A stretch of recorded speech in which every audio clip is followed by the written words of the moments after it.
Кудайдын чакырыгы 21-июнь.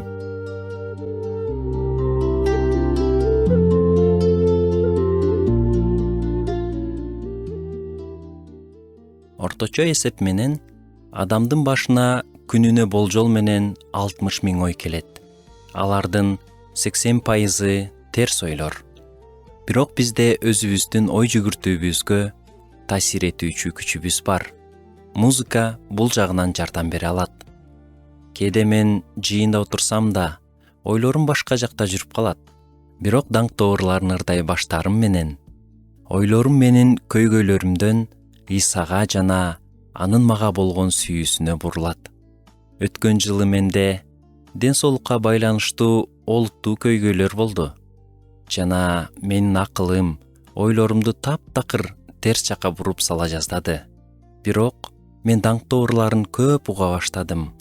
Бул мага тынчсызданууну таштап, Исага кайрылууга жардам берди. Элчилер китебинде Павыл менен Силас түрмөгө камалган окуя баяндалат. Алар түрмөдө болуп калышканда, абалдын ар кандай жаман жыйынтыктарын ойлонуп, өздөрүн кыйнашкан жок. Алар наалышкан жок. Тескерисинче, алар Кудайды даңтап ырдашкан.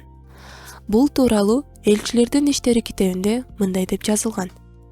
Түн ортосу болуп калган убакта Павыл менен Силас сыйынып Кудайды даңтап ырдашты. Туткундар болсо аларга кулак түшүштү.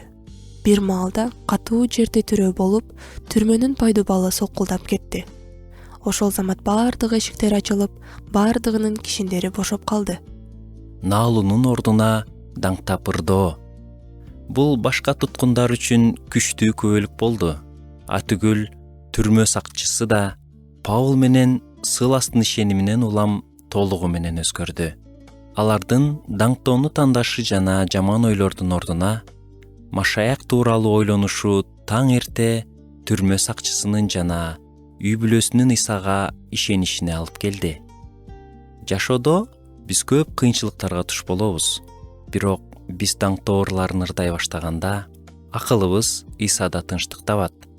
Эгер ал баарын башкарарын эстесек, анда тынчсызданууга себеп жок.